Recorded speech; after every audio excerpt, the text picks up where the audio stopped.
First of all, I wanted to thank everyone for joining us tonight. You are here with Artswell for the Art of Grief. This is a joint production with the Wake County chapter of the National Alliance for Mental Illness. Annie Schmidt is the executive director of the National Alliance, the Wake County chapter of the National Alliance for Mental Illness. And we're also here with artist Monica Eisenman. Did I pronounce your name correctly, Monica? Good. You did. Okay. So I'm Cynthia Dice. I'm the education director of Triangle Artworks, and I'm an artist and an art educator. And I'm so happy to be here tonight to discuss this topic because I think it's so important. Myself, so many other artists that I know are really struggling through this time. Artists tend to be more empathetic. And in addition, we have a lot of challenges in our lives right now. So it can be a really difficult time for a lot of folks. Maybe you, I guess you're joining us tonight, so probably. And so we're gonna have a really great discussion. We're gonna start first with a slideshow about some information that Annie's gonna convey to us, and then we're gonna move to a discussion with some questions. So first, let me give some full introductions because I just glossed over it. First, Monica, who's here with us tonight. Monica is an artist. She's a multimedia artist. She's a mother. She's a writer. She's a caregiver, and she's a survivor of mental illness and trauma. She is also a really tremendous human being. And we're so glad that she's here tonight and willing to share her story and talk and be part of this discussion. I think it's going to be really helpful for all of us. And then Annie Schmidt is as I mentioned before, is the executive director of Wake County NAMI, and it's NAMI, it's the National Alliance for Mental Illness. And NAMI is an organization that is the largest grassroots organization devoted to destigmatizing mental illness and supporting those who need help in times of mental illness. They work with individuals, families, and caregivers, and they also engage in both support, education, and advocacy. So tonight is an educational activity. I'm gonna stop talking right now and turn it over to Annie. She's got some slides that she's gonna share with us, and then we're gonna come back for questions and answers. If you're watching us on Facebook Live, I will try to grab your questions and answer them, but I'm gonna have to focus mostly on the folks that are in the Zoom call. So thank you very much. And you've got it, Annie. All right, are you seeing the Art of Grief? All right, wonderful. I just want to thank Beth and Cynthia for inviting us to participate. Before we begin, I just want to start with some breathing exercises. That it is a Wednesday evening. We're going through a lot. For some reason, Wednesdays always seem to last forever. So let's just start by centering ourselves. So make sure that wherever you are seated, you are comfortable. That can be whatever that means to you. And we're first going to begin some deep diaphragmatic breathing. Breathing in. So with diaphragmatic breathing, that means you're breathing into your belly. So you can breathe into your chest, you can breathe into your head, but for this one, we're going to try breathing into our belly.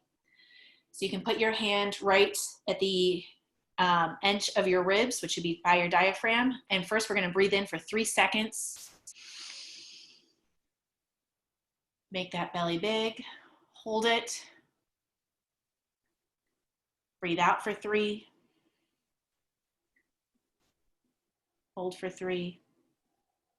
Breathe in, make that belly big. Hold. Out. One more. Breathe in. Hold, breathe out. All right. Sometimes I like to do that whenever I just need to be centered and get myself to where I need to be. And it's important to take those little breaks for self-care for yourself throughout the day. It could just be going from sending emails to working on a project, or between dealing with something related to home life and work life. Wherever you seem to be, don't forget that you are a person first, and what can we do moving forward. So tonight we're going to talk about grief, and it is a hard topic to talk about. I imagine that you are here because you are experiencing grief, or you might know somebody who is. And so we'll begin by just talking a little bit about, what grief is, how to recognize it, what can you do, and then we'll have a discussion that Cynthia will facilitate between Monica and myself. But we also want your input. What can we do to help you? So what is grief? It can appear when you lose anything, and it's anything that you had a strong emotional connection to. It can be connected to losing a piece of your identity, freedom, or expectations. And the one thing that makes grief complicated is that it's personal, that people feel emotional connections in many different ways. And that's why there's so many different types of grief and why it's experienced in so many different ways. It's one of two of the researchers who had studied grief as it relates to children. They had this quote that I thought was, put it back into perspective. Grief is an inevitable, never-ending process that results from a permanent or temporary disruption in a routine, a separation, or a change in a relationship that may be beyond a person's control. This disruption, change, or separation causes pain and discomfort and impacts the person's thoughts, feelings, and behaviors. Although loss is a universal experience, the causes and manifestations of it are unique to each individual and may change over time. So if you don't quite understand, if your only experience with grief or loss you've associated with a death of a loved one or someone close to you, but you are now feeling these same things about something that doesn't make sense, if it could be a loss of a job, a relationship, just a lack of normalcy, that it may be hard to put those together, but the truth is it's all the one same thing, that it's grief. Like I said, it looks different and feels different. It's going to look different for different people for different reasons. So the most common types of grief that people experience are these four: sudden, ambiguous, cumulative, and anticipatory. So a sudden grief happens when a loss occurs without a warning or leaves no opportunity to prepare. So for instance, that could have been some of you with work, that everything was fine and then one day you just never came back again. Or with the death of somebody, something where you had no idea that this was going to happen and now it is gone. It could be ambiguous. So with ambiguous, there isn't that quick closure, and that one is more psychological. It could be a physical absence as well. Maybe you had a friend who moved away, but a lot of people are counting this pandemic in that ambiguous grief, that we don't know quite when it's going to end, that all of the different things that are happening and how sometimes it can be compiling on top of each other, without that end in sight, it makes it that much harder to process. Because if you know, okay, I can get through this, this is just 1 week, we can do this, but not knowing that things might not happen for a couple of years, and that's still pretty out there, that's grieving in itself, that you don't have that closure, that you don't have that end date in sight. That makes it a little bit more complicated as you're moving forward. You have cumulative, so you have multiple losses occurring at the same time or one after another. You might experience this as multiple hits happening in short amount of times. It's not uncommon, as mentioned in the top of the slide, that's a common type of grief, but it's something that leaves it hard to process because you are feeling so many different parts of things at the same time.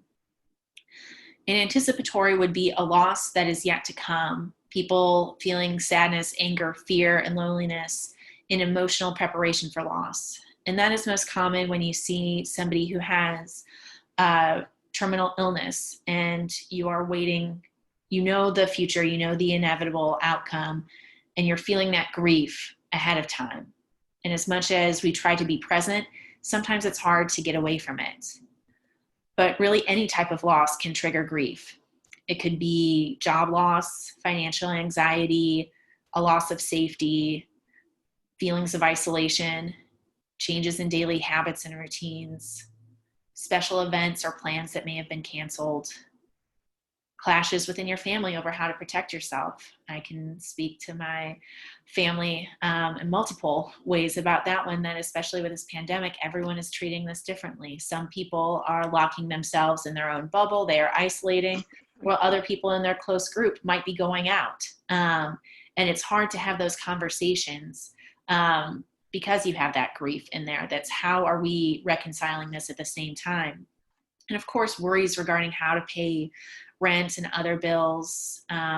It could be fears of failure, fears for the future, sadness about how this pandemic is affecting the rest of the world. As Cynthia mentioned, that we are empathetic beings. And so you see the pain of others that is happening. And it's hard that you can be grieving for others as well. And there's a lot of things that are related, with stress related to work and grief that we see. So it could be changes in your role or job duties, changes in your hours, concerns about the health of the business or potential closure, changes in working conditions. So maybe you've been working from home, or maybe you're coming back and it's too soon and you're not too sure about that.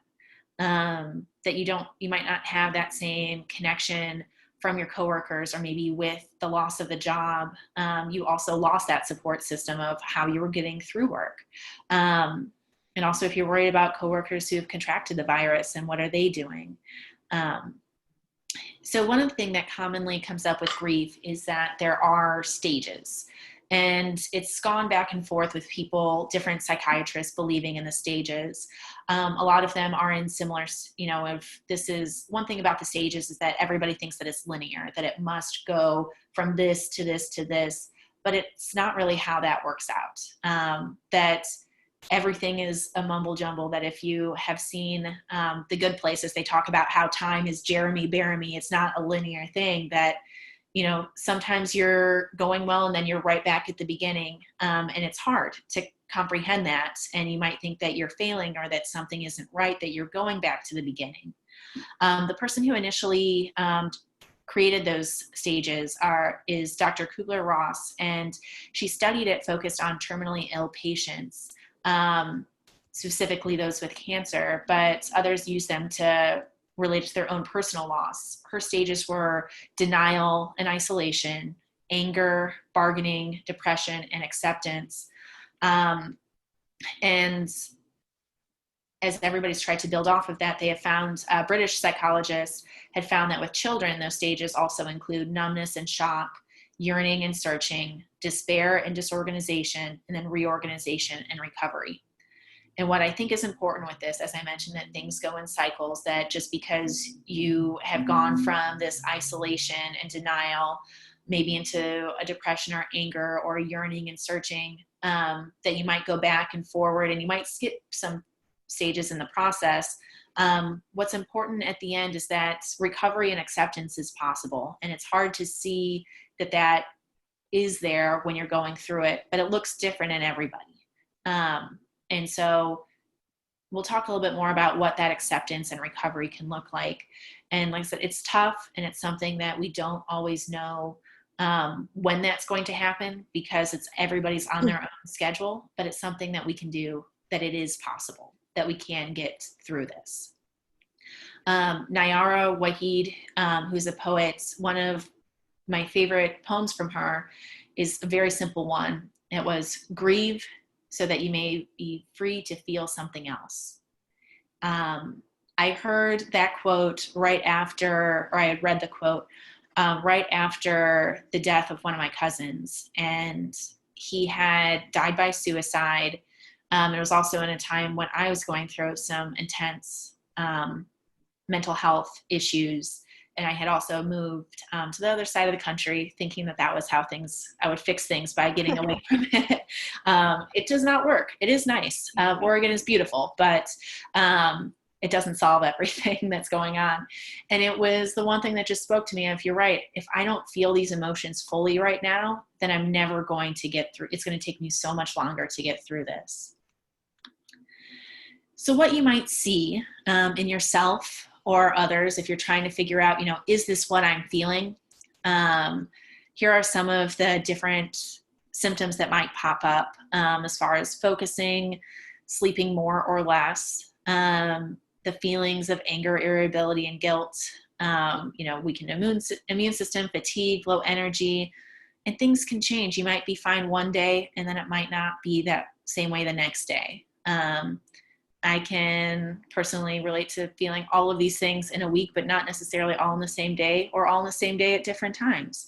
That it's really tough to put it all together. And especially with the headaches and upset stomach and body aches, you also might get nervous that, we're in a time with a deadly virus, and these are also related to those symptoms. And so it's adding that additional anxiety and nervousness on top of it. But hopefully it helps to realize that this is something normal and something that others experience as well. So when you're looking at, in general, what are the signs of distress? What does this look like? You're looking at the inability to perform usual tasks, absenteeism, irritability, withdrawal, changing in eating as well as sleeping, or increased use of alcohol or tobacco. And it makes it even tougher when you do have that grief, where you don't have the ambiguous grief or accumulative grief, anything when you don't have that closure.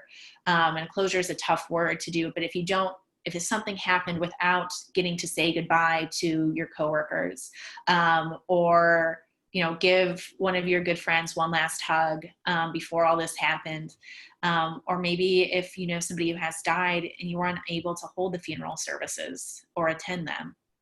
And so without what some people have used in the past for closure, so to speak, that might make this be even more ambiguous and leave yourself feeling this way for a much longer period of time. I also wanted to talk about what grief looks like in children, because they are experiencing this too. I had a friend who mentioned that every time that she looks at her toddler and he's acting out, she thinks, I don't understand what's happening. But also one day he was picked up from daycare with his friends, preschool with his friends, and then he just hasn't seen them for months. And so this can be really tough on children, what's going around. And so these are some of the common signs that you will see about what grief looks like in children, about guilt, about angry outbursts, about retreating back to being a child when people were taking care of them more. They could have difficulties in doing schoolwork with all of the new routines and lack thereof of having a routine, that's changing all the time. But with children, their loss is mostly surrounded by a loss of trust, safety, security, control, stability, or support. So for instance, if you have children and you've moved with them, they might respond with anger or fear, but that's also rooted in that loss of safety, security, control, stability. And it's all normal. It's just, what can we do to help move forward? And with children, it's same with adults. You're working to redefine that relationship of what they have lost. So if they have lost that relationship of being with their friends, what are ways that you can have them connect with friends? If it is something about, if it was a move, something different that way, what can you do to help them feel that connection to what they had before, even though it's different? And we'll talk about different ways that we can do that too as adults.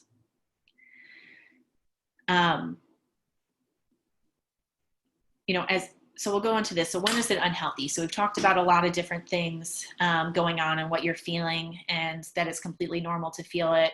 But when is it abnormal? When is it an issue? When do I need to go to the next step? And so it's unhealthy when it becomes disabling.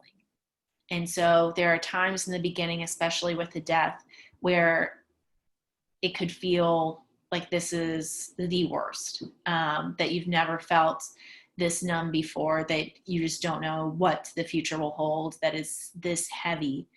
And that's common. But when it becomes unhealthy and when to move forward is that when it continues after most others have continued to accept this and continued with daily life. And it's tough because everybody has different patterns. And it all depends on, as we talked about, grief is intensely personal. It's about your connection with somebody. And so that, as far as continuing after most others, that there isn't a specific timeline for that. But it's when, it's been maybe several months and it's still continuing, or maybe you're in a persistent panic. You have this hostility about what's happening and you can feel this anger consuming you, or you have the thoughts of harming yourself or others because of all of this. At that point, these are times that you need to reach out to somebody, or more importantly, that if you see this in somebody else, then it's important to reach out to them. Those who are hurting may not want to reach out of fear of being a burden, of feeling like they're always down, that they're the one talking about whatever the loss is, that they don't want to annoy you further. So that's what's important for us as friends and family, to look out for this in others. And so that's what we do. As far as what can I do to help someone who might be grieving, you're seeing these things, you're hearing what's going on, you're thinking, I know somebody who this reminds me of. The first thing to do is to look for some of those signs. What is happening? Maybe you know that something has happened. And try to see if you can notice what are some things that are going on. Are they not showing up as much? Are there things that they normally do that they don't? What are ways that you see that something might not be particularly right? And then talk to them. And when you talk to them, the most important thing is listening. So with listening, and if you're not sure how to start the conversations, there's a couple different, there's a website called Seize the Awkward, and it's mostly for youth on having these conversations, but it's tough because you're not sure where to start this. You can start just by saying, hey, I've been noticing you and that things aren't quite the same. How are you doing? Don't ask questions that have a yes or no answer, but ask open-ended questions where you can really listen to their response. And if you're not quite sure when to have it, invite them to do something, or something that they might like. So if it's going on a walk, I know the unfortunate thing with COVID is that it's hard. There's so many things that you would like to do that you can't do with them anymore. But maybe it is going on a walk. Maybe it is sitting together outside for a picnic. Maybe it is that you have a regular Zoom call or FaceTime call with somebody else, doing something that they like to do. So maybe they really like football or sports or some type of event that's happening. And so you're watching it with them. And so you can comment on things that they would be watching too. So you have that connection first, and then, start to ask them. And like I said, the most important part is to really listen, to link them with resources. So what is available in the community where you can help them out, depending on what they're feeling. And maybe it's something that you're already familiar with. Maybe it's something else that's out there. Some people feel connected to their faith community. Some people would prefer an anonymous support group, which there are several of free virtual anonymous support groups that you'd be able to join right now. Maybe it's linking them with yourself or somebody else who can work with them and be a buddy and work through what's happening. And for the last one is live. And so continue to work on you. And it's something that you have to do as far as what would I have done? How would I continue going on?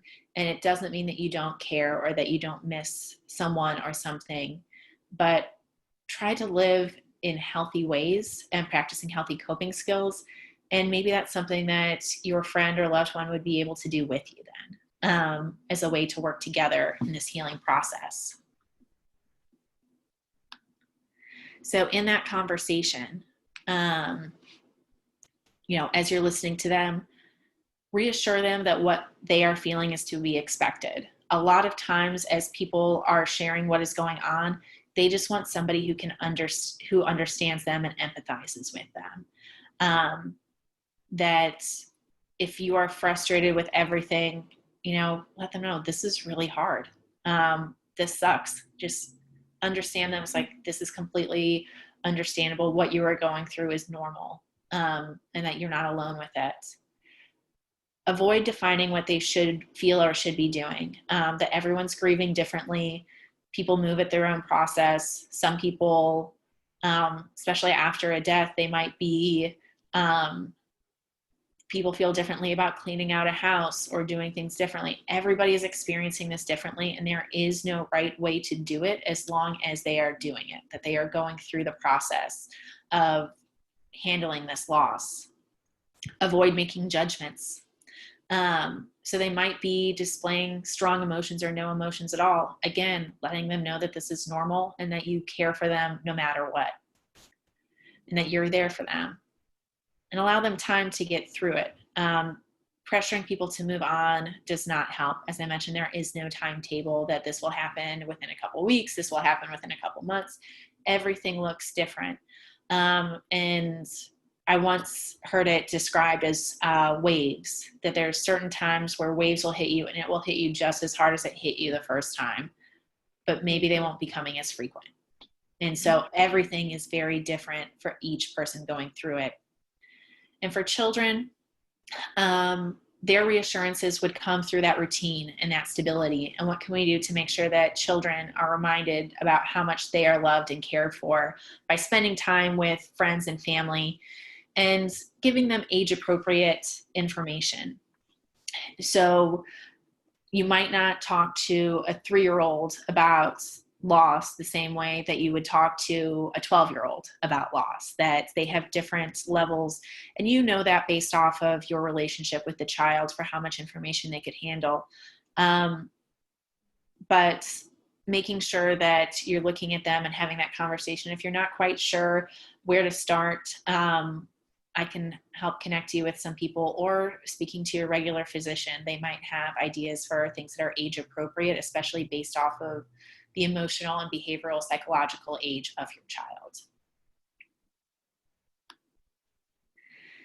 So obviously this got distorted a little bit in the process. So what can I do to help myself? I said, let yourself experience this fully, that there's so many different emotions going on. Just let them, take time for yourself as you're going through it. Accept that what you cannot control.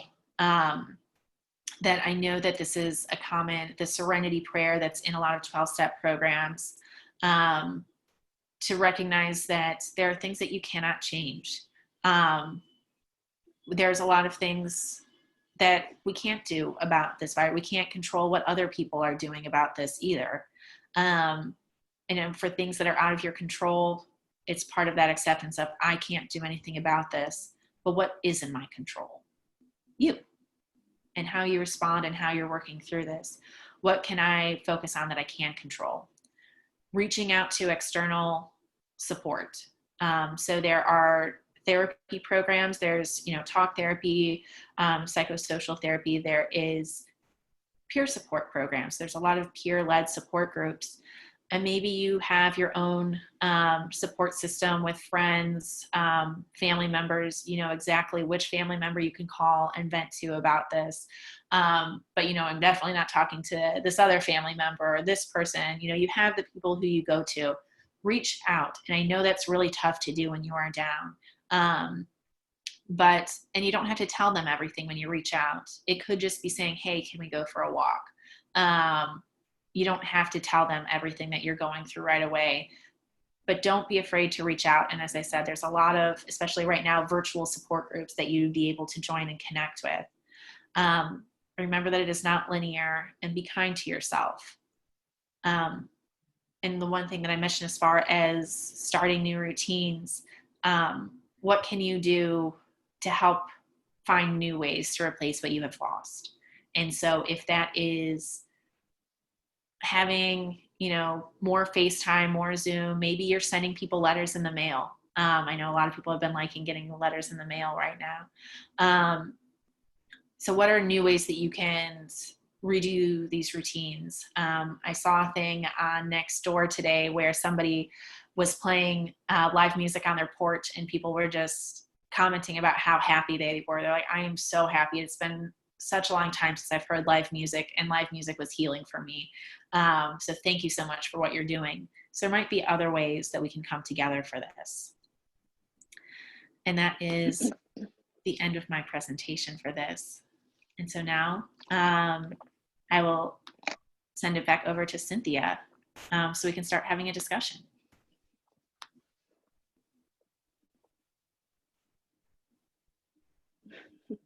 Thank you very much, Annie. That was really great. I enjoyed hearing all that information, and it kind of cleared some things up for me personally. I hope it did for others as well. So just to let folks know, we will be accepting questions through the chat. We probably will get to those towards the end of our discussion, but it's not too early to add your questions in the chat. I also have someone who's stepped in to grab questions off of our Facebook chat and bring them into the chat here. So if you are watching us on Facebook, which we do have some folks on Facebook Live watching us, feel free to put your questions there too, and we will magically see them here. So through the power of technology, which is connecting us in this difficult time. So I wanted to start first with just talking about sort of what is going on in the world today, right? This is a incredibly stressful October the 7th, like maybe the most crazy October the 7th we've ever had. I don't know. You know, there are so many things happening, and I just wanted to sort of check in with you, Monica, and maybe with you, Annie, and sort of talk to you about what is the thing that sort of changed most recently in your life, and you know, and what's the thing that you're missing the most? Like, where are you today here on October the 7th? So start with you, Monica. So Annie just was talking about live music, and honestly, was the biggest presence in my life at that time, because that was the industry that I was working in addition to working in restaurants. So like, I remember when it all happened with the last concert I worked. And so that's probably it for me. That was one of the biggest losses for me, is not having live music and having what it gives to me, which is inspiration. You know, it totally inspires me. Yeah, I can definitely sympathize. Oh, Annie, I'm sorry. No, sorry, I completely agree. I had so many concerts lined up this year, and I remember the last concert I went to in February, I just remember feeling so alive and just feeling like, what was it? It was a Fleetwood Mac tribute band. It's the tribute band. And they were playing at the Ritz, and I was like, this is great. Just the atmosphere, everybody else singing along, and you feel like you're really part of something. I was like, this is healing. Like, this is what I need right now. Yeah, that energy, you know, like right before the artist comes out onto the stage, where they like dim the lights and all of a sudden the crowd just like loses it. Like, that feeling, it just fills me. I miss that. Yeah, I definitely agree with that. I miss that, you know, particularly that feeling. A lot of my work is sort of events and creating gatherings, and I do that socially too with my friends. And I miss that. I miss that gathering, that anticipation, that being in a group and having an experience together. And that's a hard thing to miss, because we have the Zooms, but it's not quite the same, right? Yeah. No, it's not quite the same. I mean, it's awesome. And there has been a lot of really cool things that came out of that. Like on Facebook, there's like a music platform now that was never there pre-pandemic. So it has brought more. But yeah, I do miss live music, and I'm looking forward to that. Yeah. It will come back, yeah. And hugging. Like, I really miss hugging. I'm a hugger. I miss hugging. Yeah. Yeah. So Monica, what about in your own personal work as an artist? Is there anything in particular that you feel like has changed due to where we are now? And or is there something specific about your own work that you're missing, something that you can't do now? I think that like right when the pandemic began, I wasn't so focused on my art. There were some changes that were happening at my life and during my life pre-pandemic that made me kind of just put things on hold. So I had to learn a new way of like being vulnerable and accepting that it is what it is. And it's, you know, I can't just be concerned about what the finished product's going to be. I actually have to like work through the process, and not doing it by self-medicating, which is what, you know, I had been doing. So learning a new process like during this time is what, and many different ways. I mean, not just with art, you know, with gardening as well. You know, I turned into like the full blown victory garden lady, you know. I was like growing to produce for real. And thankfully, you know, my partner helped me like with building boxes and stuff like that. So we were creative in that way as well. That's a super healthy addiction, gardening. Yeah, I think so. I mean, it keeps you grounded. You're literally like, I like to garden barefoot, even though I know that's not what you're supposed to do. You're supposed to wear goggles and shoes and like protection to do it. But I like to get grounded with the earth. So The great thing about gardening is that you can see progress too, and that you see things grow where other things where you're not quite sure what's happening. You're like, oh, this is something I do have more control over, and I see growth with this too. And if you're making vegetables or herbs, that you have something that you can then use in your own food. And so it's all connected. It is. I did it for a little while for the restaurant that I was working for, just so that he could actually create a job for me, which was kind of cool. I produced very little amounts, but it was rewarding. So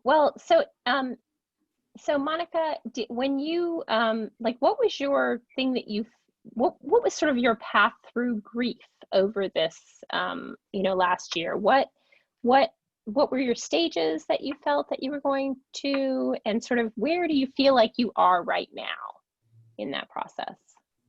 Okay. I kind of stayed at the very beginning in denial for a little while. But I feel like it moved around a lot, the way I was going through grief. But like, I was at a concert working, and then my employer sent me a message and said, like, okay, the concert's been canceled. Everybody's going home due to COVID. Pack up your sewing machine, pack up everything. And I was like, okay. And then 30 minutes later, never mind, it's back on. So like, I think that a lot of people were in denial, so it was like really amplified in that way. And I didn't really think it was going to be around for a very long time. And then all of a sudden I moved on into like, okay, I need to figure this out. This is going to be here for a while. This is real. This is the new normal. You have to accept it in order to change, and in order to move on, you have to adapt. And so that's what I did. I think that's what we all have to do, in some form. Oh, go ahead, Annie. Yeah. I was just going to say, I found myself doing the same thing, that it 100% has not been linear. And like the coping skills that helped me at the beginning are not the ones that I'm using now. And it's just been those like, okay, I'm doing this. It's working. This is not working. What can I do differently? What can move this differently? During this time, I've experienced a couple of losses. I have a parent who is very ill, but I've also had 2 of my aunts die in this process. And it's, again, some things are going well, some things aren't. And it's that complication of, okay, this might be going well right here, but if I'm surrounded by the loss on the other side, it's hard to reconcile that. And so what can I do to change what I am doing? And so what has really helped me go through the process a lot has been trying to do routines, but also being that flexible of, no, this isn't going to work all the time, and giving myself that grace of, this isn't going to work all the time. What are some other things I can do? Talking with my therapist. I've been journaling, trying to exercise. And it's tough when you're doing everything that you think you should be doing and it's not working. You're like, okay, I'm journaling, I'm breathing, I'm exercising. I have my gratitude lists every night of what I'm grateful for. I have my to-do list of all the things that I've accomplished and I should be proud of, and not be overwhelmed by the to-do list. But sometimes it'll still hit you. And so as scary as those times can be, because you're wondering like, okay, well, I'm doing everything and it's not working, being okay to sit with it and work through it. Being okay with changing a few things, and also trying to be okay with, no, we can't fix everything. Things suck right now, and we just gotta do what we can. I think I definitely, Annie, I've definitely seen that with a lot of artists where they just feel like their work was very rewarding to them, and they took a lot, they gained a lot of, solace or just, enjoyment in it. And I know personally for me, I could do nothing for months, so like Monica, I did a lot of gardening. My garden looked awesome, but I didn't do my work, as an artist. So, I think that for a lot of folks, that just allowing yourselves that grace, like you mentioned, I think is really important, to just not beat yourself up over the fact that you need that, you need a little extra time to do things. So like Monica, you mentioned that you sort of, you used gardening as a coping skill. Did that change? Has that changed over the last 6 months, sort of what you've focused on as your way to get through grief and to consider, to sort of support yourself? So I started literally gardening because, global pandemic, my mind was like, what do I do? I got to do something. So that's why I did that. But I use gardening as part of my therapy as well as jewelry making and painting. But I've always enjoyed all things green. Like I love house plants, and I love, fruit plants like trees and all kinds of stuff like that. I love to play in the yard, so I've always done it, but I definitely have learned like different ways, and I learned about the hugelkultur method of gardening, and I educated myself a little bit more. So that is a bonus, I think, whenever you can get a new art thing or hobby, or whatever you find interest in, is learning from it as well. That's awesome. I am not good at gardening or keeping anything alive. The one thing— You're so nurturing, Annie. That's too funny. I know. I was just sitting here thinking the same thing. Like, oh my gosh, I figured you would have like a house full of plants. No, I have a fake plant next to me that my cat has eaten. And so that's about it. You sound like my daughter. My daughter keeps coming to me and asking me for more plants. I'm like, no, you killed them all. This is not okay. It's not something that I'm good at. I know, I recognize my strengths, and I also recognize, growth mindset is possible. I could do better. I could learn more and really try. It's just something that hasn't happened. One of the things, I think in the beginning, it was really overwhelming for people to see how everyone was coping. Because when this happened, you had the people who are making all the bread and doing all these arts and crafts exercises. It's like they need to stay focused. They need to stay busy for how they're processing this. But other people weren't. And it's like, okay, is there something wrong with me because I'm not doing this? And I think at the bottom line of it, I got frustrated at a podcast I was listening to the other day, and they were interviewing about how can we get people motivated to do more about the election. And the psychiatrist who they interviewed said, think about, where would you have wanted to be? When you look back at this time, would you be happy with what you are doing? What could you have done differently? What will you have wanted to see that you have done? And I understand the living without regret. But also, if all you do is survive the day, that's fine. Like, you don't need to bake bread. You don't need to put on real pants. Like, you don't need to do like anything that this like, oh, well, now you have to get dressed up. You have to find, new hobbies, new habits. You need to do this. And for some people that really works. And I'm so grateful that it works for so many people. And there are so many hobbies that you can pick up. I like cooking. And so I've made a couple of new things over this pandemic, and I've really liked it. Like I said, it's okay. If all you do during the day is breathe and get through it, that's what matters the most. So I don't know if that answers your question, but also my attitude towards things changes all the time. I'm like, yes, you could try this. You could try this. And then it's like, you don't have to try anything. Like, just be and give yourself, try to say grace without guilt, that things aren't going to go well. You're trying your best. There is another day.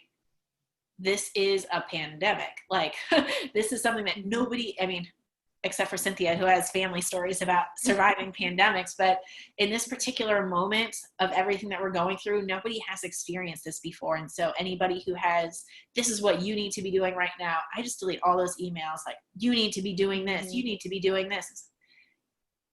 Nobody knows. I mean, we've had 7 months, so there's been some practice. So you can do some trial and errors for what has worked. But as we talked about how grief is personal, this stress is personal, and how you're experiencing this is so personal that there isn't a one size fits all solution. That people who are working from home, people who have children, people who are taking care of a loved one, people who are high risk, people who were essential workers or employees who are going into scary situations. You're going into scary situations and you have children at home. This has been so unique that, like I said, give yourself that grace that it's not going to be perfect. Even though you're 7 months in and you're like, I thought I had this figured out, but I don't. That's fine. I think that social media can be really dangerous with that too, because we have that, we have all that opportunity. And then they were like, well, I know I gardened today, but, like this person baked all this bread and learned Spanish and made a ball gown and repainted their house, and just all of these things. And, it's sometimes good to just do the thing that you're doing that makes you feel good and not worry about that as much. So I had some other questions I was going to ask, but I did want to jump really quickly to a question that we got through the chat. And we've had a couple of folks mention this. So I'm having some folks talk, and maybe Monica, you might have some insight about this. I don't know, but I have some folks that have talked about having some difficulty sort of interacting with their spouse or their significant other, and how misunderstandings and miscommunications seem to be much heavier when you're confined to the same space. You both process things differently. You both, perhaps one of you grieves obviously, and the other one is more of a, not a sharer. Powder and shouter sometimes are the terms that people will use. So I mean, how, Monica, have you experienced that in your own life and relationship, or has it been a strain on your relationship with your significant other or not? And you can say, no, I don't want to talk about that, because maybe you needed to clear that beforehand. I didn't think about that. I just want to make sure that I'm clear what you're asking. Have I experienced any difficulty communicating with my significant other during this pandemic? Yeah, when you're all crammed together. Yeah. I think that's that we had a question from somebody who's asking questions. So you can also just pass that question to Annie if you'd rather. It doesn't bother me to talk about it. I think that everybody has their own experience, so I can only just speak from my own, No, we communicate really effectively, and that's not like any past relationship I've ever had. So yeah, I think he can read me, and I can definitely read him and know, and just be like, okay, what's going on? And we're able to talk things through. But yeah, we do have separate spaces. Like this is his office that I'm in right now. And so he's in the bedroom currently, but my daughter has her room, and then my dad has his own room. And then we have a common living room. And then I usually just go outside, which is probably why my garden is pretty awesome. Right now it's everything's going to seed because I went back to work and unfortunately, wasn't out there tending to the garden. But yeah, I mean, I think that what has kept us going strong is our communication. I think it's key to any successful relationship, for sure. I think that that's so important. This communication, but also finding something for you in this process. That is key. Doing something for yourself. Absolutely. I recognized this a couple months ago. It could have been a month ago. I have no idea as far as the time goes, but it wasn't that long ago. But I realized that I am always in a role in a pandemic, that I wake up and it's like, okay, when I was sleeping, I got to be Annie, but then I wake up and I'm a spouse, I'm a partner, I'm a daughter, I'm a cat mom. Like there's always I'm in a role, you know, I'm the executive director. I'm fulfilling a role in every single time of the day. But I need to make sure that I have that Annie time. And so, you know, we're fortunate that we can have two different spaces for where our office is. So we can have, you know, his space and my space. So at least have some time to just work and not be right next to somebody.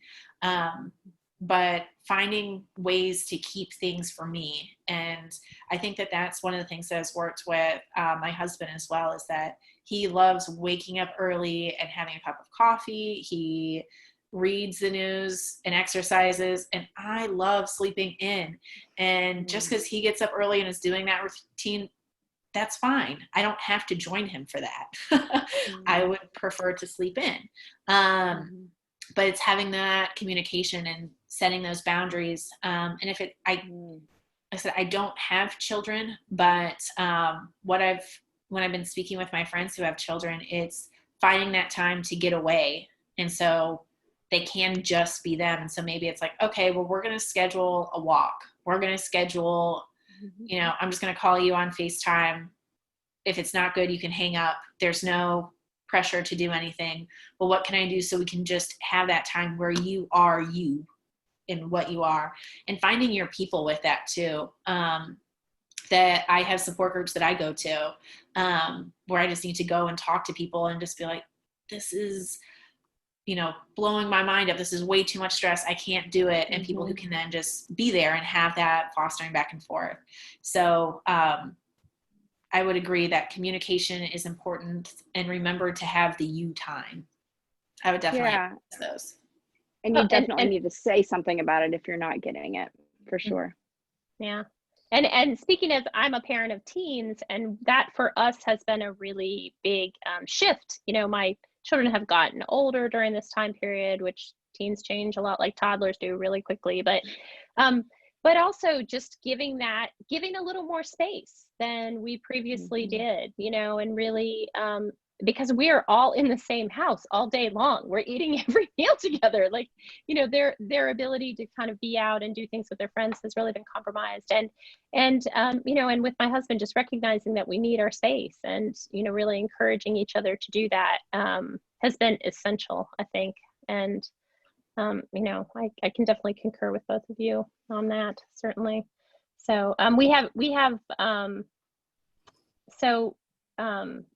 kind of going forward, so what was something that you found from the quarantine as a positive, like something that you know, and found from COVID and from everything that's going on now that you feel like is a positive and that you're sort of hoping continues, and you hope that you get to keep after all this is over? Do you have something, Monica? Yeah. I feel like there's been a more sense of urgency to raise awareness, you know, during this time. And I think that that's not just awareness for what we're speaking of, but many different things. And I'd like to see that continuing, you know, like talking about the tough issues, talking about the things that people have been afraid to talk about for years, you know, like, and not just the body, but also the mind. It's very important. I hope to think back just of how many things have happened, and to remind myself that I'm resilient, that this has been an incredibly tough time, and I'm here. And there's been a lot of ways that I've been able to not only survive, but thrive. So I will put all my gold star stickers on, like, yes, like, don't forget all of this was going on and you got through it. Right. Yeah, it's a major accomplishment. You know, we have to remember that, like, I have to remember I'm a mother, not a martyr. You know, there's only so much that, I mean, I might set these expectations that are like outlandish and crazy, but in reality, this is how many hours I have in a day. And this is what, you know, putting it in order of importance for sure is how I get through it. But, you know, we're not perfect, and we have to just be okay with that and just keep moving forward. Yeah. Well, so I have another question about, and this is for either one of you, but for specifically um, coping strategies for when you're really in, and we talked about this a little bit about gaining some space, but any like specific coping strategies when you're just in your house with your spouse or, with your children. And particularly, I think this is a great question because like the mention of going outside that you made, Monica, or I know that that's like, we have a screen-in porch and I do a lot of work on the screen-in porch, but winter's coming, right? And so we're going to be kind of cooped up a little bit more. So other than sort of giving everybody their own soundproof room, which I think that is a soundproof room, isn't it, Monica? A recording room. It helps. It helps a bit. Yeah. But other than that, what are some specific strategies that that families might have, particularly if they've got kids or spouses? They're all kind of in that same cooped up in that same space, and people are stressed and they're grieving the loss of school and the loss of their workplace and the loss of their friends. Like, do you have anything specific, some coping strategies, Annie, that you could suggest to people? I would go back to what Monica suggested about communication and letting because children need their space too. Everybody needs to have their own space, and just letting them know that when I do this, it doesn't mean that I don't love you. It doesn't mean that I don't care. But I think also as an adult, you're showing an example for your children by practicing self-care so that they know this is important too. It is scary thinking about the future in the winter and how it's going to be much harder to just go outside to get some fresh air, go for a walk or sit outside. And maybe that's it. You find your own space in your house. Maybe it's only in the bathroom, but just you're like, I just need this privacy. And I've definitely been asked that before, like, wow, you spend a long time in the bathroom. And it's like, yeah, but nobody bothers me. Like, I'm just here. Like, it's quiet. Like, there's soft towels nearby. That's where the bathtub is. Yeah. And so I would go back to communicating that, making sure that it's not something, especially with younger kids, letting them know this mom just needs her alone time, or dad just needs his alone time right now. The same way that you need alone time, that sometimes you just need to focus on things as you're doing it. And so find what it is that you can do to practice self-care in the process, and emphasizing that is what is important, that you love yourself as much as you love those who you are living with.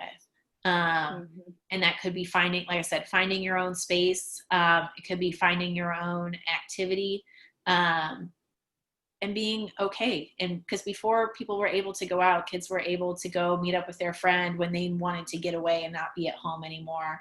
You were able to go meet up with a friend and do something, and you can't do that anymore. And so acknowledge, we don't have this opportunity anymore. So what can we do for me?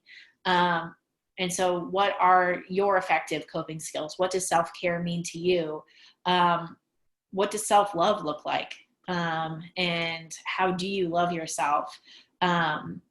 Things that can make you proud, or things that can make you feel good. And so maybe just spend some time reflecting on yourself. What are the things that make me happy? What are the things when I feel calm and at peace, what am I doing? And just work to try to find that. And if it's really tough, having that communication with your partner, your children, whoever you're living with, and just say, this is really important. And be sure to prioritize yourself in the process, because you are the only one who is there for you. And so just reiterating, I don't know if that helps to answer your question. Yeah, that sounds great. I did have someone shared on the in the chat that a recommendation that if you're in a relationship where communication's tough and you feel the tension rising, just ask yourself, is it this moment, or do I need to be right, or do I need to be kind? Which I think is always great if you're in a stressful situation. So, and I want to, like, living in a house with 2 teenage daughters and a husband and 2 bathrooms, that bathroom time is so valuable. And that alone time, definitely. I have a friend who's an artist who has taken up an entirely different, she's painting outdoors, which she's never done before. And she's like, the beautiful thing is nobody wants to come with me. That is a beautiful thing sometimes. Yeah. She's young children, so yeah. So yeah. Well, we are technically at the end of our time. If I have any more last minute questions, I definitely want to take them. I don't want to miss out on anybody's anybody's questions, but I did want to just give one more second. And I also want to say thank you so much, Monica, for coming on and talking with us tonight. And Annie, this was great. Like, I really feel like I learned a lot and answered a lot of my own questions about, you know, things that I'm going through personally. So we had some folks who joined us also on Facebook and made some comments. So I think we've had a popular experience tonight for people, and I think it was really helpful for everyone. For all of you who are watching, oh yeah, I just want to say thank you too for joining us. This is part of Triangle Artworks' mission is to support artists. We normally focus on business support and helping artists with their sort of their own professional development as artists and as businesses. But we really, right now especially, this is so essential, and you can't be your best self as an artist or as an arts administrator if you're struggling with mental health issues. So Annie, do you want to tell folks anything about NAMI or anything that they might want to know about? And I can always add some links to the Facebook thing if you have anything you want me to add. Perfect. Sure. So as Cynthia mentioned, we are NAMI Wake County. Our mission is educate, support, advocate. All of our programs are free. So we have support groups that run 3 days a week. We have education events. We have one coming up next week on ACEs and the impact on Black youth. We have, like I said, we have support groups for people that are just for stress. We have support groups for caregivers. We have support groups for people living with a mental illness. We have a new support group in partnership with the LGBT Center of Raleigh that is for people living with mental health condition who are LGBTQ young adults. So we're out here trying to be that support, that there's a lot of different ways to get involved if you'd like to do more with us. Or if you need somebody to talk to, we have volunteers on our helpline 7 days a week. We aren't therapists, we are people with lived experience. But if you just want somebody who can listen, we're here. Well, thank you so much, Annie. This was really great. And like I said, I really appreciate both of you being part of this tonight for us. And I just want to thank everybody for joining us tonight. So goodbye from Triangle Artworks, and I hope to see everybody soon in person where we can hug. Yes. Thank you. Yes, thank you, everyone. Yeah, good night. Bye-bye. Bye.